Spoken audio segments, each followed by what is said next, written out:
Hello guys, আজ হচ্ছে 18ই March 2022 Dol Purnima. আর সবাইকে শুভ দোল পূর্ণিমা। তো আজকে আমরা এখন ভোর 6টা বাজে, এখন আমরা বেরিয়ে গেছি বনগাঁর উদ্দেশ্যে, মাসির বাড়ির উদ্দেশ্যে। ওখানে আমরা প্রচুর এনজয় করব।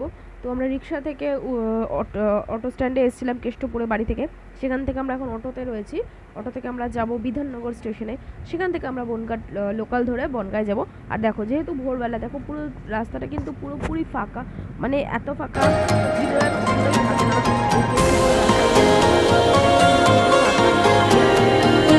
ভালোই লাগে।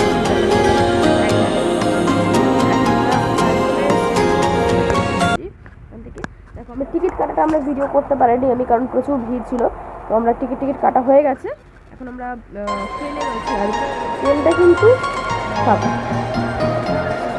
ট্রেনটা একদম ফাঁকা, মানে আর কি একদম ফাঁকা বলতে এক একটা সিটে 3 জন করে বসা যায়, এতটুকু ফাঁকা। আর দেখো বাইকটা কি সুন্দর, আমার তো দারুণ লাগে। যে সবুজ মাঠ, এগুলো অসাধারণ।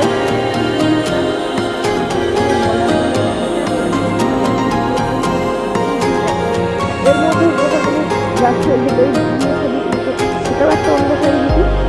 তো এবার দেখো, আমরা দেখাচ্ছি, আমরা প্রায় চাঁদপাড়ায় চলে এসেছি, আর মাঝখানে একটা স্টেশন বাকি।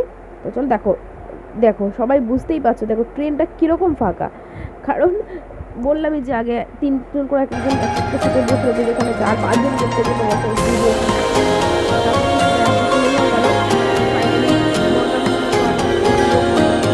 এরকম ফাঁকা।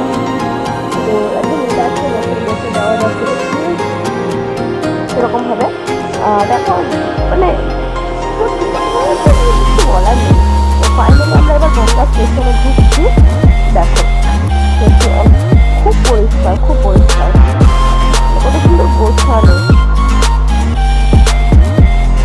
এত সুন্দর পরিষ্কার করে দেখো স্টেশনটা, কত সুন্দর, পুরো পরিষ্কার দেখা একদম। তো আমি এখন ট্রেন থেকে নেমে গেছি, আর এখন যাবো।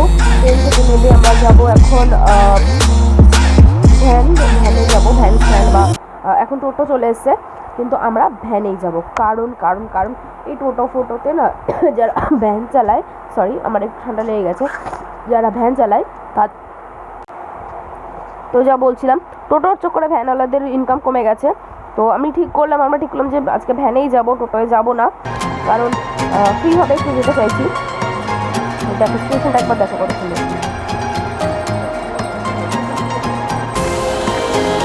তো আমরা ফাইনালি ভ্যানে রয়েছি। অনেক টোটোওয়ালারা বলছিল যেতে, কিন্তু আমি যাইনি, কারণ একমাত্র ছোটোবেলায় মামাবাড়ি আসলেই এখানে বনগাঁ থেকে আমরা এতে চড়তাম, ভ্যানে চড়তাম।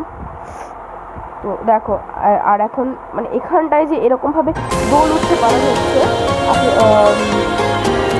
বনগাঁতে এইভাবে যে বসন্ত উৎসব পালন হচ্ছে, আমি এক্সপেক্টই করিনি, সত্যি কথা বলতে আমি এক্সপেক্ট করিনি এটা, কিন্তু দেখতে খুব সুন্দর লাগছে।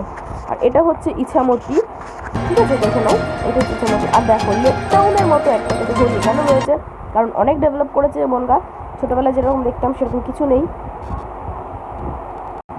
তো এটা হচ্ছে বনগাঁর মিষ্টি, যেটা বনগাঁর মিষ্টি খেতে খুব ভালো লাগে, রসগোল্লা। আর এই যে সাইজগুলো দেখো, আমাদের ওখানে দাম কত নেবে, 10 টাকা, কিন্তু এখানে এই সাইজের দাম 6 টাকা, ঠিক আছে, মানে প্রচুর। আর তারপরে একটা আমরা সমস্যায় পড়ে গেছি, যেটা হচ্ছে দেখো, আজ কিন্তু বাস বন্ধ, যেহেতু দোল সেহেতু বাস বন্ধ।